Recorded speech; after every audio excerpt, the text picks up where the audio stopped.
Nah, lihat hadisnya. Hadza baini wa baina abdi, wali abdi ma sa'al. Ini perjanjian untukku dan untuk hambaku.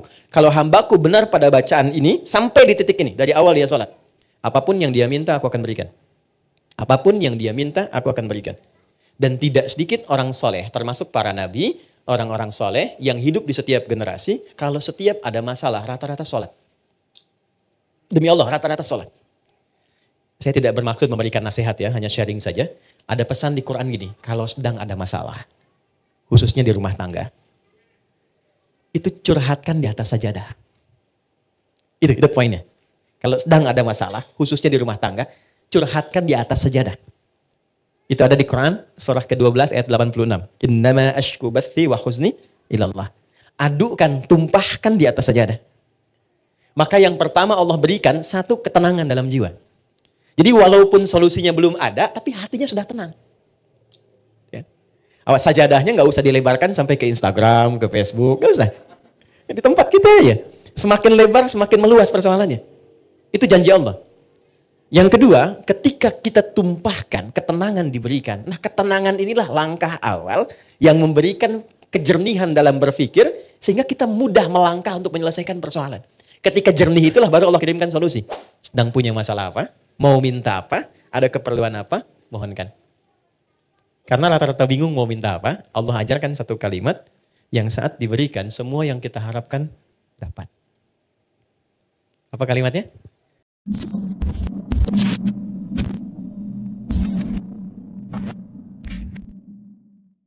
Izinkan saya mendoakan kita semua, mudah-mudahan hari ini kita berkumpul disehatkan oleh Allah Subhanahu wa taala. Yang kedua, ditenangkan hati kita, karena di Quran itu ada 3 hal yang sangat dinilai penting. Satu, kesehatan. Jadi betapa banyak di Quran, bahkan saat sakit pun itu ada ayat khusus yang membimbing kita itu mempercepat lahirnya imunitas sehingga mendapatkan kesehatan lebih cepat. Ya, itu misal di Quran surah ke-26 ayat ke-80. Ini boleh kita amalkan karena itu ijazahnya langsung dari Al-Quran. Ini bahasanya Nabi Ibrahim alaihissalam. Tapi kalau sakit-sakit agak ringan ya. Misal batuk, misalnya kan serak, suara nggak keluar, atau pegal-pegal, atau sakit yang agak belum bisa ke rumah sakit tapi masih bisa kita optimalkan. Itu sambil dipegang yang kurang sehatnya. Lalu dikatakan begini, wa idza maridtu fahuwa yashfin. Teman-teman boleh catatkan itu di Quran surah 26 Asy-Syu'ara di ayat ke-80. Wa idza maridtu fahuwa yashfin. Maksudnya, kalau aku sakit, pasti Allah sembuhkan. Jadi di situ ditanamkan cara psikologi, kalau sakit itu justru jangan mengeluh. Jangan merasa lemah. Justru saat kita itu merasa lemah, ya maka ada sel namanya SK kalau nggak salah, atau NK ya. Itu ada sel yang memperkuat imunitas kita, dia akan jatuh saat kita merasa lemah. Banyak saat COVID kemarin demikian deh. Ya, saya baru tahu itu karena kemarin baru ngisi ada simposium 123 rumah sakit, kita diskusi tentang pendekatan agama dan pendekatan medis. Nah, salah satunya itu. Ternyata sesuai.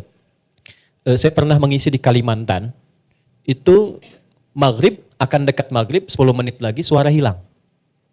Ternyata suara hilang. Lalu kemudian sedikit dikasih herbal, kemudian dipegang baca ayat tadi itu. Ya Allah, engkau yang tugaskan aku, engkau yang ciptakan, engkau yang ujikan, pasti engkau sembuhkan. Kemudian kita tingkatkan keyakinan, alhamdulillah begitu mengisi, ada lagi. Dan setelah ceramah, hilang lagi. Ya, supaya istirahat dulu gitu ya, nggak banyak ditanya gitu. Setelah itu, kembali lagi. Itu satu. Nah yang kedua, kalau sudah ada penyakitnya yang divonis bahkan secara medis, ini nggak mungkin. Ini mustahil. Ini nggak bisa. Itu pindah nanti ayatnya ke Quran surah 21 ayat 83 sampai 84. Quran surah 21 Al-Anbiya ayat 83 sampai 84. Ya, kita sambil nunggu rapi dulu baru kita mulai. Itu spiritnya tentang kisah Nabi Ayub. Ya, Nabi Ayub kan salah satu nabi yang diuji dengan penyakit, catat ini, yang tidak pernah dirasakan orang sebelum beliau dan tidak akan pernah dialami oleh orang setelah beliau. Ya. Dan pesan moralnya apa? Beliau kan nabi kan? Oke, rasul, orang soleh paling baik di zamannya. Sakit parah. Baik, saya mau tanya, kalau Nabi Ayub itu berbuat maksiat tidak? Tidak kan? Baik. Pernah berbuat yang buruk tidak? Tidak. Jadi jangan selalu simpulkan kalau sakit itu karena maksiat. Jangan selalu simpulkan kalau sakit itu karena saya banyak salah misalnya. Tidak. Ada di antara sakit itu yang Allah turunkan untuk menunjukkan sayang Allah kepada hambanya. Karena dalam kondisi orang sakit, yang sakitnya sedemikian sulit, bukankah di titik itu dia selalu dipaksa untuk mendekat kepada Tuhannya?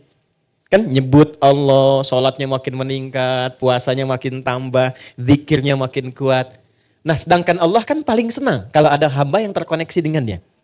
Karena itulah Nabi Ayub ketika di titik beliau sudah kurang lebih 20 tahun diuji dengan penyakit itu, istrinya tanya begini, ini agak cepat ya, Papa kan Nabi, Rasul.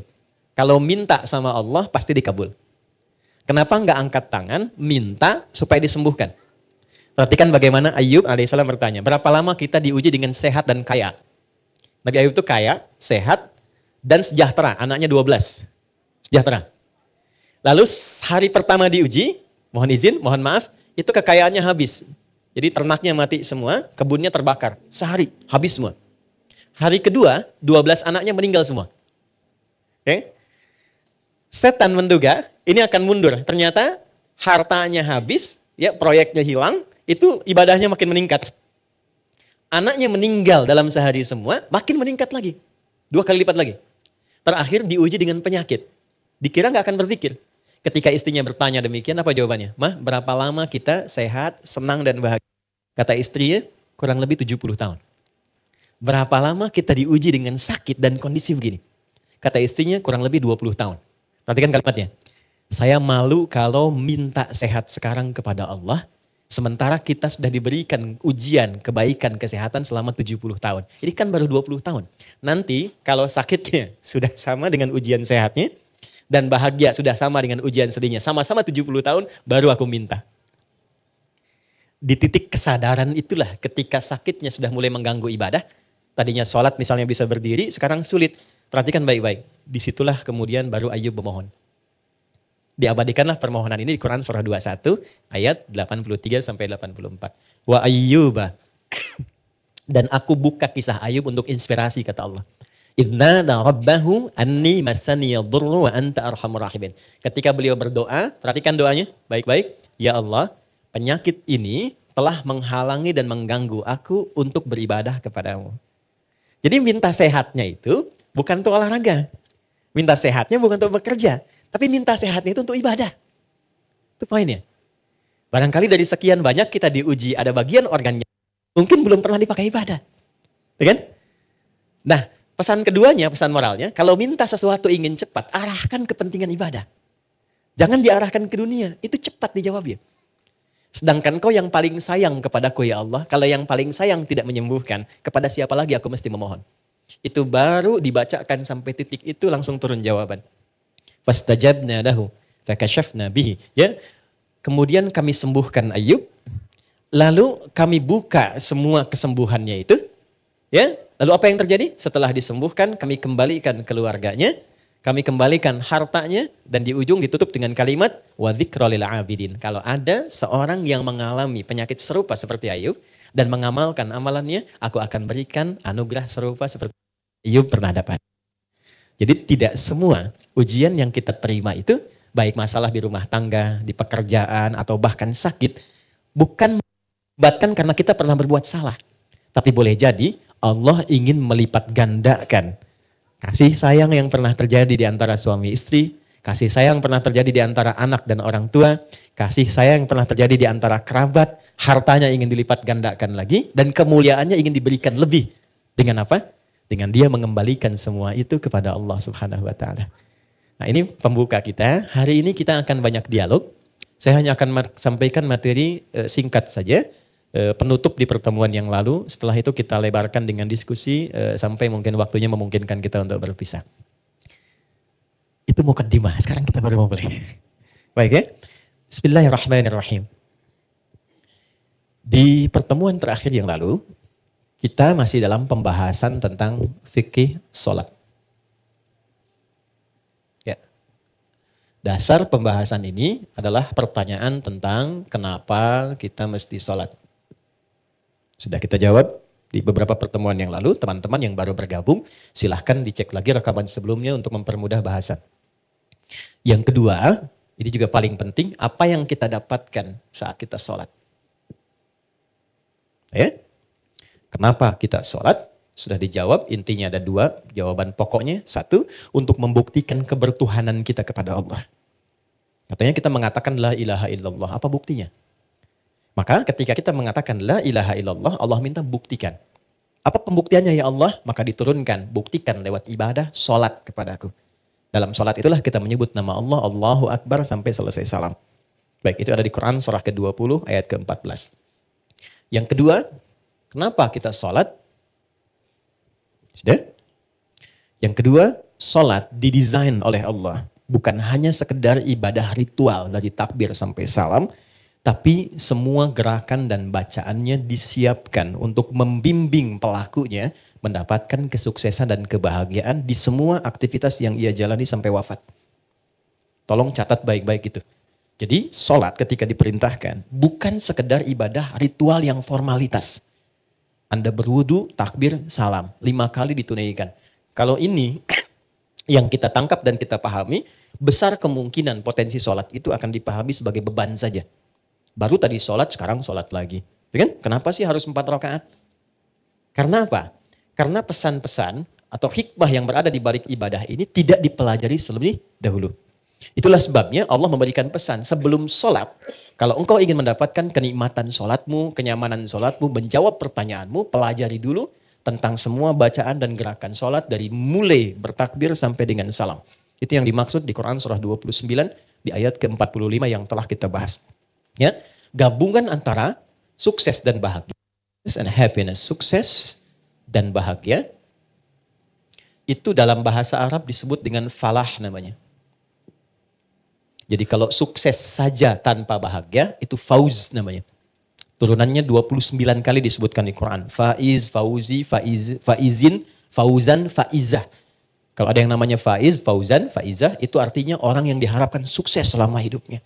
Walaupun belum tentu bahagia. Ya, itu nama ya. Oke. Kedua, kalau bahagia saja, tapi belum tentu sukses, itu fariha namanya. Fariha, turunannya farah, farahan, ya, itu fariha.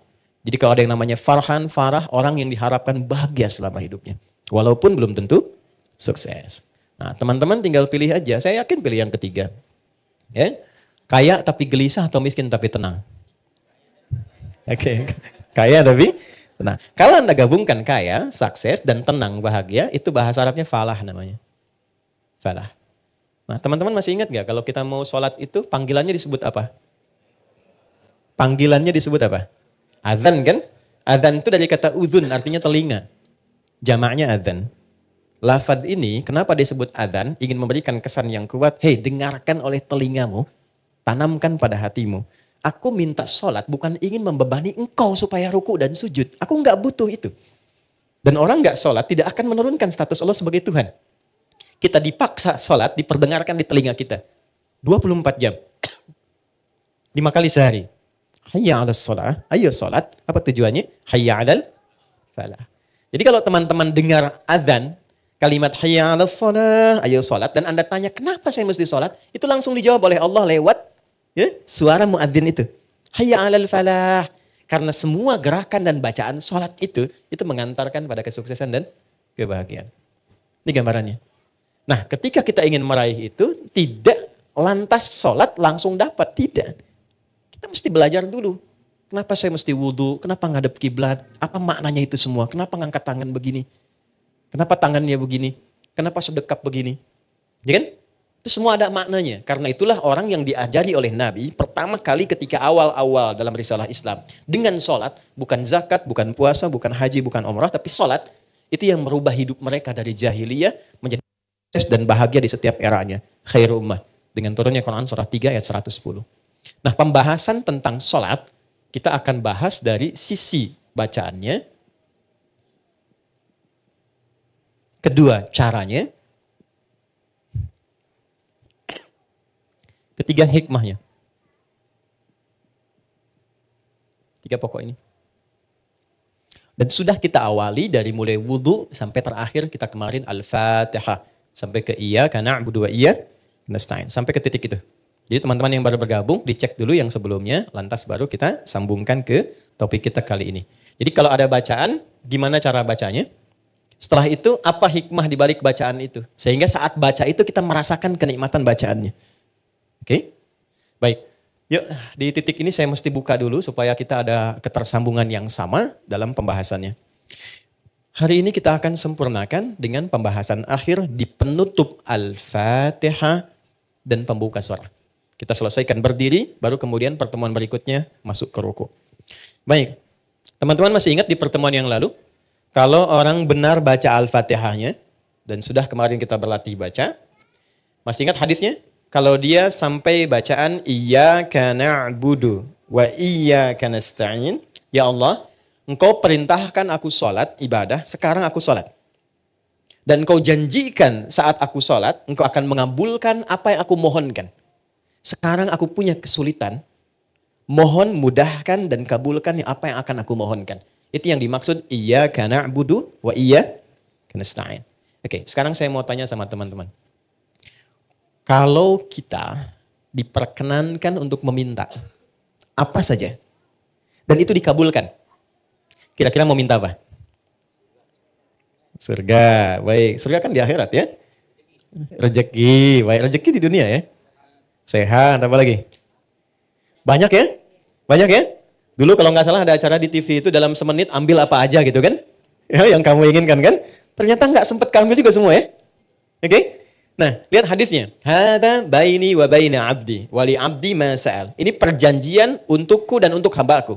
Kalau hambaku benar pada bacaan ini, sampai di titik ini, dari awal dia sholat. Apapun yang dia minta, aku akan berikan. Apapun yang dia minta, aku akan berikan. Dan tidak sedikit orang soleh, termasuk para nabi, orang-orang soleh yang hidup di setiap generasi, kalau setiap ada masalah, rata-rata sholat. Demi Allah, rata-rata sholat. Saya tidak bermaksud memberikan nasihat ya, hanya sharing saja. Ada pesan di Quran gini, kalau sedang ada masalah, khususnya di rumah tangga, itu curhatkan di atas sajadah. Itu poinnya. Kalau sedang ada masalah, khususnya di rumah tangga, curhatkan di atas sajadah. Itu ada di Quran, surah ke-12 ayat 86. Innama ashku bathi wa huzni ilallah. Adukan, tumpahkan di atas sajadah. Maka yang pertama Allah berikan satu ketenangan dalam jiwa. Jadi walaupun solusinya belum ada, tapi hatinya sudah tenang. Ya. Awas sajadahnya nggak usah dilebarkan sampai ke Instagram, ke Facebook, nggak usah. Di tempat kita ya. Semakin lebar, semakin meluas persoalannya. Itu janji Allah. Yang kedua, ketika kita tumpahkan, ketenangan diberikan. Nah, ketenangan inilah langkah awal yang memberikan kejernihan dalam berpikir, sehingga kita mudah melangkah untuk menyelesaikan persoalan. Ketika jernih itulah baru Allah kirimkan solusi. Ya. Nah, sifat kita melakukan itu disebut dengan takwa namanya. Dan kalimat takwa pertama di Quran itu disandingkan dengan sholat. Takwa itu disebutkan 240 kali dalam Quran. Pertama kali disebutkan, disandingkan dengan sholat. Quran surah 2, ayat 2-3. Dzalikal kitabu la raiba fihi hudal lil. Siapa muttaqin orang takwa di situ? Ayat 3-nya. Alladzina yu'minuna bil ghaibi wa yuqimunas. Nah, takwa disebutkan 240 kali dalam Al-Quran. Amalan pertamanya sholat. Dan 240 ini dibagi 3 segmen. Ada segmen ritual seperti sholat ini. Ada segmen sosial seperti berbagi dengan sesama. Ali Imran ayat 133. Ada segmen rumah tangga. Dan ini segmen rumah tangga ditempatkannya di persoalan tertinggi di rumah tangga yang mengantarkan pada puncaknya. Yaitu perselisihan yang menghadirkan misalnya perpisahan. Disebut dengan tolak. Ini ditempatkan di Quran surah 65, surahnya surah At-Tolak, ayatnya persis sama dengan ini, 2-3. Coba lihat. Ini bukan dimirip-miripin ya, saya nggak punya TikTok deh, yang sekali ketik langsung tok jadi gitu ya. Enggak. Ini ada ilmu tentang keserasian, ayat-ayat dan nomor-nomor dalam Quran.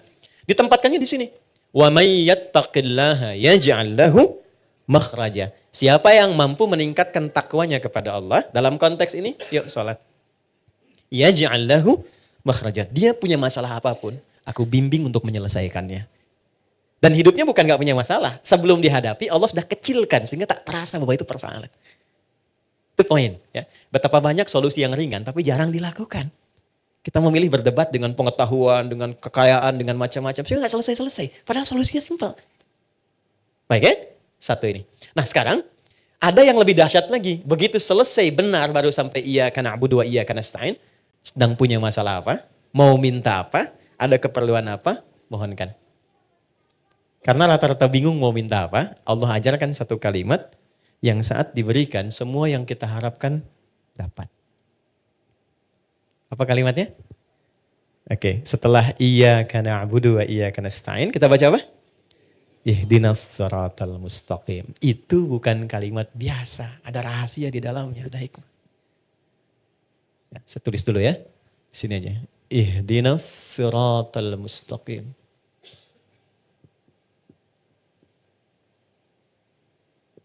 Ya. Pelan-pelan. Nanti kita belajar sama-sama cara baca ini dan menyelaraskannya dengan suasana hati kita seperti apa. Karena ini dijawab nanti ketika kita baca ada jawabannya di ayat lain. Baik ya? Ihdinas siratal mustaqim. Nah, teman-teman kalau diterjemahkannya apa? Tunjukkan kami jalan yang lurus. Itu terjemah tekstual. Baik ya? Itu bisa efektif dibaca saat haji nanti. Ya, saya pernah jadi petugas 2010. Ada jemaah tersesat. Keluar dari maktab dia bingung ketemu tentara orang Arab, dia nanya. Jadi orang Arab yang gak bisa bahasa Indonesia, dia gak bisa bahasa Arab. Tapi pintar orangnya. Tidak putus harapan, dia buka gawang maktabnya, tunjukkan. Pak katanya, ihdinas siratal mustaqim. Tunjukkan saya jalan yang lurus ke maktab. Ya? Tapi yang hebat tentaranya itu juga gak kalah cerdik. Begitu dilihat maktabnya kan ada di gelangnya itu. Maka dia tunjukkan siratal ladzina an'amta 'alaihim ghairil maghdubi 'alaihim waladdallin. Lulus jalan ini, jangan belok-belok kamu sampai katanya. Itu pernah kejadian. Oke. Ihdina. Ya Allah mohon tunjukkan kami. Ihdina itu dari ahda yuhdi, asalnya dari hidayah. Hidayah superlatifnya hudan. Oke, pelan-pelan. Ihdi itu bentuk permohonan. Berikan kami hudan. Ini asalnya. Ya, pelan-pelan. Berikan kami hudan. Apa itu hudan? Hudan itu asalnya semua solusi yang kita butuhkan dalam hidup. Simpel sekali. Semua solusi yang kita butuhkan dalam hidup. Contoh. Al-Quran itu disebut hudan oleh Allah. Al-Baqarah ayat 185. Ya syahrul Ramadan alladzi unzila fihil Quran hudan linnas. Kenapa Al-Quran disebut hudan? Karena isinya 6.236 ayat dari Al-Fatihah sampai An-Nas itu semua isinya solusi buat kehidupan kita. Tentang anak ada di situ, tentang pekerjaan ada di situ. Tentang maaf ya, semua hal yang kita jalani dalam hidup dari mulai lahir sampai wafat itu ada di situ semua. Jadi bukan ayat bacaan yang hampa makna, bukan. Itu semua kalau dikeluarkan, itu ada temanya secara tematik. Imam Al-Bukhari itu mengeluarkan 97 tema dari Quran. Disusun di dalam kitab beliau namanya Sahih Al-Bukhari. Bukan kitab hadis mata, bukan. Itu ada temanya. Dari mulai tentang iman, Anda bertanya kenapa iman saya suka naik turun. Kalau naik semangat ibadah, kalau turun saya agak malas gitu ya. Di sini nanti dikeluarkan ayatnya, topiknya apa, lalu ayatnya, lalu hadisnya, sejumlah 57 hadis. Ada bab bisnis kitabul buyu'. Teman-teman yang pebisnis, pengusaha, pengen belajar value dari Quran dan hadis, membimbing kita bisnis. Ya, demi Allah saya katakan, sahabat-sahabat Nabi dan tabi'in generasi setelah itu, yang mengaji dari topik ini, tema bisnis, itu setelah belajar mempraktekkan, tidak pernah ada yang kembali modal. Semua kembali untung. Dan kekayaannya itu di atas rata-rata. Ya, saya mau sebut Abdurrahman bin Auf, itu sebelum masuk Islam dan belajar dari Quran, itu kekayaannya itu standar aja walaupun kaya.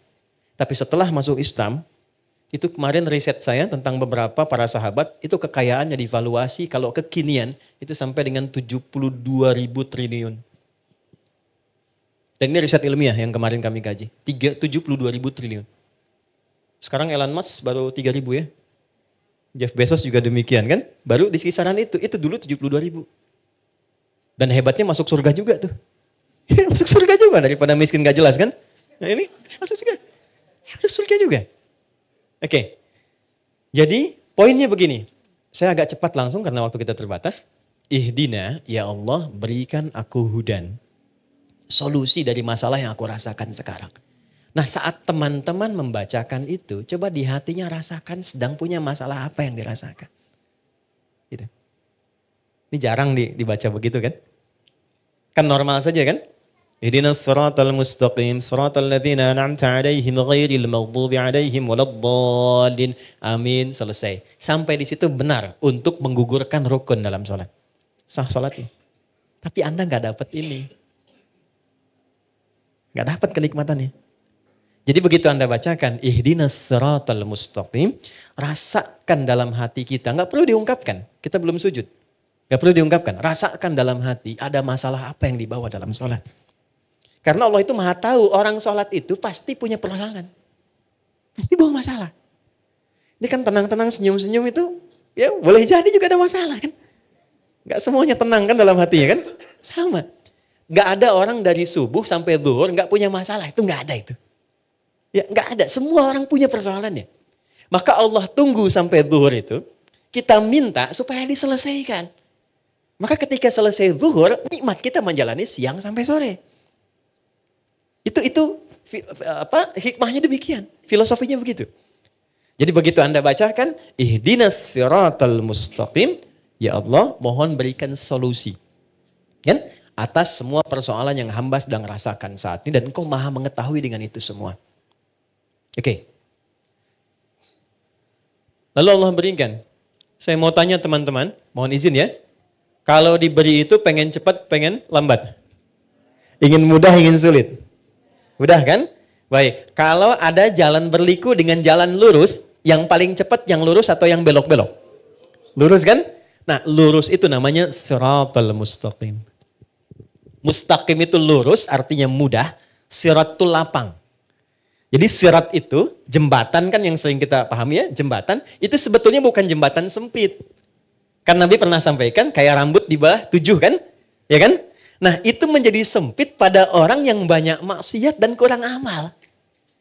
Tapi bagi orang yang dekat dengan Tuhan, dia mendedikasikan kegiatan di dunianya untuk beribadah kepada Allah dengan berbuat baik, maka itu menjadi lapang. Ketika lapang itulah menjadi surat namanya. Paham? Baik, jadi seakan kita minta begini, ya Allah, mohon berikan aku solusi dan lapangkan saat aku menerimanya, serta mudahkan dalam prosesnya. Jelas?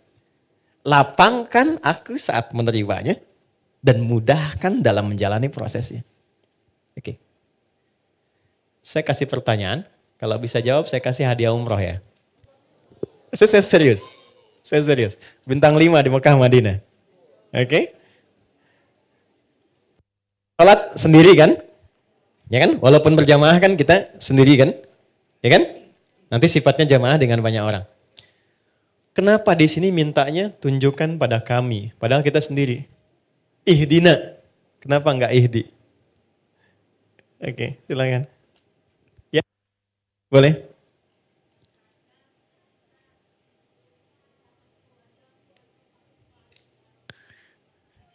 Bagus jawabannya. Sampai Cengkareng tuh. Oke, ada yang lain? Silakan.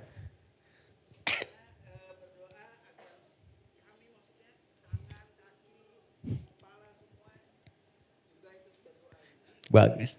Sampai migrasi. Waktu habis. Waktu habis. Lihat sini, saya cepat saja. Gini, ini filosofi dalamnya. Ini saya kasih yang paling dalam sekali. Maaf ya. Kalau kita sedang punya masalah. Masalah itu untuk sendiri atau kadang ada yang terlibat di sekitaran kita. Oke. Bagi kita mudah, tapi mungkin bagi pasangan kita belum tentu itu mudah. Bagi kita dan pasangan mudah, tapi mungkin bagi ayah dan ibunya belum tentu mudah. Bagi suami istri mudah, tapi bagi anak belum tentu mudah. Kenapa kita sertakan dina di sini, ihdina, untuk memberikan kesan bahwa ya Allah, berikan solusi atas masalah yang sedang hamba jalani, mudahkan prosesnya dan lapangkan untuk semua yang mengalami itu. Kalau suamiku di dalamnya, lapangkan hati suamiku pula. Kalau ada tetanggaku, di dalamnya lapangkan tetanggaku. Kalau ada ibuku, di dalamnya lapangkan hati ibuku. Itu dalam banget. Itulah sebabnya kenapa menggunakan na, tidak menggunakan bentuk tunggal secara personal. Jadi ketika kita menunaikan sholat, di situ Allah ingin menyelesaikan persoalan, masalah yang kita alami setuntas-tuntasnya, bukan 1-2 tahapan kehidupan. Jelas? Oke, tiketnya masih saya pegang ya. 1. Jelas ya? Paham ya? Baik, maka jangan sungkan untuk mengungkapkan itu dalam sholat, tapi di hati kita, karena nggak boleh dilafadzkan. Jelas ya? Ihdinas siratal mustaqim. Cepat, karena Allah Maha tahu. Kita tinggal hadirkan saja suasana itu. Minta. Nah sekarang Allah kasih mudah, kasih cepat, tapi caranya nggak enak. Mau nggak? Oke? Kasih mudah, kasih cepat, tapi caranya nggak enak. Anda melamar pekerjaan, langsung dikabulkan, cepat diterima. Tapi begitu datang, Anda dimaki-maki dulu. Hah? Lain kali nanti kalau ke sini, pas kerja kamu pintar, tapi pakaian kamu nggak layak. Besok kamu ganti kayak gini. Ini perusahaan begini. Nggak cocok nanti kalau kamu pakaian begini. Tapi kamu diterima. Yang kedua, bagus, kamu prestasinya bagus, baik. Nanti silahkan besok mulai bekerja, datang sebaik-baiknya. Pakaiannya disesuaikan. Nanti kita sudah berikan ketentuan dress code-nya. Enak yang pertama, enak yang kedua. Yang kedua, sesuatu yang melahirkan ketenangan, kenyamanan, kenikmatan, itu bahasa Arabnya an-na'ama yun'imu. Nikmat sifatnya. Kalau kita minta kepada objek yang ada selain kita atau di depan kita, atau yang gak ada tapi kita minta, gunakan tak setelah an'ama menjadi an'amta. Maka setelah itu kita meminta, ya Allah saya nggak pengen dapat yang cepat, mudah, lapang, tapi misalnya nggak ada kenikmatan di dalamnya. Maka diteruskan ayatnya, siratal ladzina an'amta alaihim, ghairil maghdubi alaihim walau. Ya, jangan sampai di situ ada, mohon maaf ya Allah, ya kita minta misalnya ya Allah, jangan sampai solusi itu datang diberikan, tapi muncul juga rasa-rasa yang tidak mengenakan. Mengarahkan kepada hal-hal yang tidak menyenangkan. Ya, walaupun ada tafsir lain maghdub di situ, kalangan yang dilaknat, dhalin yang tersesat. Karena sudah diberikan kenikmatan tapi tetap dia jauh dari Allah Subhanahu wa taala. Itu makna jauhnya. Jelas? Halo, jelas? Oke, setelah jelas, pertanyaan saya yang terakhir. Oke, dapat hadiah. Siapa orang-orang yang dimaksud di sini? Pada orang-orang yang telah engkau beri nikmat kepada mereka. Itu siapa? Para nabi. Apa lagi? Apa lagi? Ya, orang bertakwa. Bagus, baik. Apa lagi? Oke, singkatnya Quran surah 4 ayat 69. Ada 4 golongan. Jadi kalau teman-teman, ini ajaran dari Quran, kalau ingin bahagia, ingin tenang, ingin nikmat, ikuti 4 golongan ini. Ikuti pola hidup mereka. Quran surah 4 ayat 69. Wa may yuti'illaha وَالرَّسُولَ فَأُولَٰئِكَ مَعَ الَّذِينَ أَنْعَمَ اللَّهُ عَلَيْهِمْ. Oke, kalimatnya sama. وَمَنْ يُطِعِ اللَّهَ وَالرَّسُولَ. Siapa yang kehidupannya diikutkan pada petunjuk Allah dan Rasul. Dari bangun tidur sampai tidur lagi. Misal, saya mau bangun tidur, saya ikutin bagaimana Nabi bangun. Ya, itu contohnya ada pada doa nanti. Ya, doa itu bukan sekedar bacaan, di situ ada penuntun aktivitas di setiap doa itu. Ya. Oke. Siapa yang pola hidupnya mengikutkan pada tuntunan Allah dan Rasul. Perhatikan. Faulaika ma'alladzina an'amallahu alaihim. Maka mereka itu aku jamin akan disatukan dengan 4 kalangan yang selama hidupnya selalu dijamin kenikmatan oleh Allah. 4 kalangan. 1, minan nabiyyin, para nabi.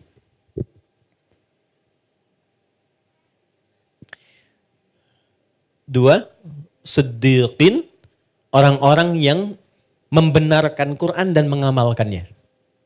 Misal, kata Quran, berjilbablah perempuan. Maka dia membenarkan ayatnya dan mengamalkannya. Itu siddiq namanya. Jelas? Laki-laki misalnya, bangunlah tahajud walaupun sunnah. Anda benarkan ayatnya, Anda amalkan itu disebut siddiq. Yakin sepenuhnya dengan mengamalkannya. Kenapa Abu Bakar disebut siddiq? Karena beliau paling yakin apapun yang Nabi sampaikan itu seketika diyakini, walaupun bagi sementara orang itu belum mampu ya dipahami dengan logikanya. Karena itu disebut dengan Abu Bakar as-Siddiq. Oke, 3. Ini Siddiq. 3 syuhada. Orang yang wafat yang saat hidupnya sering mendedikasikan kegiatannya untuk ibadah. Maaf ya, jangan hanya dipahami berperang misalnya secara militer, tidak. Anda bekerja niatkan karena Allah. Di rumah tangga niatkan karena Allah. Posisikan istri sebagai titipan Allah. Istri suami sebagai titipan Allah. Menyayanginya karena Allah. Posisikan anak sebagai titipan Allah. Saya tanya teman-teman nih, antum cintai istri itu karena Allah atau karena sayang? Berat sekali jawabnya ya. Oke. Anda cintai anak itu karena Allah atau karena sayang? Oke, kalau karena Allah itu ada 2 cirinya. 1, dia akan memastikan yang dicintainya itu selalu berada dalam hukum-hukum Allah. Oke? Jangan dibayangkan terlalu ekstrim, tidak. Ya, misalnya apa? Sholat, diajak sholat. Diingatkan ngaji misalnya. Didekatkan pada yang baik-baik. Istri pesan ke suami, cari yang halal ya. Jangan pernah datangkan yang haram misalnya. Itu sudah cukup menjadikan Anda berjuang hidup untuk menaati Allah. Kalau wafat, itu disebut wafatnya fi sabilillah. Orang yang disebut syahid, jamannya syuhada. Jadi ada 3 jenis syuhada itu. Syuhada yang wafat saat ada dinas militer. Ya, itu langsung syahidnya dunia akhirat. Ada syahidnya seperti tadi saya sampaikan. Merawat anak karena Allah. Ibunya meninggal, syahid. Syahidnya syahid akhirat. Dimakamkan seperti biasa, tapi statusnya syahid. Itu kenikmatan surganya luar biasa. Kalau nggak percaya silahkan. Lakukan dulu, ya nanti saat di ujung kematian itu ditampakkan hasilnya. Yang keempat, solihin, tingkat paling akhir. Wassalihin. Ya. Saya akhiri di sini dengan cepat. Solihin itu singkatnya orang yang memastikan semua kegiatannya baik. Ya, kalau memandang yang baik. Kalau bicara, dia bicara yang baik-baik. Kalau kira-kira yang mau dikeluarkan itu kurang baik, dia tahan, dia nggak ungkapkan. Ketemu sama istri nih, ada beda pendapat. Dia mau cerita. Kemudian mau keluar kata-kata nggak baik. Dia jaga supaya menenangkan istri, nggak menyinggungnya. Itu masuk kategori ini. Oke? Begitu sebaliknya. Ujung kepala sampai ujung kaki. Dia arahkan melangkah pada yang baik, bekerja yang baik, maka masuk kategori ini. Untuk perempuan salihat, untuk laki-laki salihin. Ini poinnya. Jadi kalau ada orang-orang ingin hidup tenang, ingin nyaman, minimal ikuti pola hidup para nabi, nggak terjangkau yang ini, atau paling minimal jadilah orang baik. Yang tidak melukai orang lain atau bahkan diri sendiri. Jelas? Oke. Saya tutup dulu sebelum kita jeda, nanti kita salat zuhur dulu mungkin ya. Setelah itu kita diskusi, apa saja yang mau ditanyakan dipersilahkan, kita bisa diskusi 2 arah. Tapi sebelum saya akhiri, saya tutup bagian terakhir. Ghairil maghdubi alaihim waladdallin. Kemudian diucapkan apa? Amin. Nah aminnya itu ketika dilafazkan artinya mohon kabulkan ya Allah. Karena kita sudah meminta sampai ujung tadi, mohon kabulkan ya Allah. Oke. Ini baru permintaan umum. Belum khusus. Kan baru umum tadi kan? Sementara setiap kita mau sholat, pasti punya situasi-situasi khusus yang kita miliki. Yang beda satu dengan yang lainnya. Nah, saya mau kasih pertanyaan yang simpel. Dan ini gak ada hadiahnya. Karena kita mau tutup. Lihat gini. Kalau kita ingin menyampaikan pesan. Ingin menyampaikan pesan sesuatu. Tapi sosok yang ingin kita tuju, itu nggak ada di hadapan kita. Nggak bisa kita lihat, nggak ada ya. Kita mau sampaikan pesan ke orang yang nggak ada di hadapan kita, kan? Nggak bersama kita saat ini, maka biasanya apa yang kita lakukan? Ya? Doa, kita mau sampaikan sesuatu. Ingat? Dulu teman-teman kalau mau kirim kabar, kasih kabar, mau nyampaikan sesuatu, kan sekarang dulu belum ada handphone ya, belum ada misalnya untuk kirim-kirim pesan, messenger dan sebagainya. Biasanya tulis apa? Surat. Gampang ya? Biasanya tulis surat. Saya mau tanya, setelah baca Al-Fatihah, sebelum ruku, kita baca apa? Surat. 114 surat. Oke? 114 surat. Pertanyaan besarnya, kenapa kita baca surat dan surat apa yang dipilih setelah Al-Fatihah itu? Dan di situ terdapat rahasia besar yang spesifik terkait dengan apa yang sedang kita rasakan dan kita butuhkan. Surat apa yang dipilih Bagaimana cara membacanya? Itu yang akan kita jawab setelah menunaikan salat zuhur berjamaah. Oke, kita jeda sejenak, kita tunaikan salat zuhur baru kita sambungkan. Assalamualaikum warahmatullahi wabarakatuh. Yang pertama bahwa bacaan Al-Fatihah bukan sekedar bacaan yang menjadi formal rukun dalam sholat. Artinya kalau dia nggak baca, sengaja nggak baca, sholatnya dianggap tidak sah. Mesti diulang. Secara formal, dibaca bacaannya dengan benar, maka ini menunjukkan sholatnya benar. Tapi setiap bacaan dan gerakan sholat selalu punya makna yang disiapkan oleh Allah untuk mengantarkan kita pada kehidupan yang sukses dan membahagiakan. Inti Al-Fatihah, satu, adalah satu bacaan yang saat diungkapkan, kita diminta untuk menyertakan harapan-harapan dan persoalan yang tengah kita alami, sehingga Allah Maha Tahu. Tapi dengan kita mengungkapkan itu dan merasakan apa yang dialami, kegelisahan yang ada dalam jiwa itu keluar. Ini poin utamanya. Karena memendam persoalan itu lebih berat dibandingkan dengan kita mengalaminya. Memendam itu berat sekali.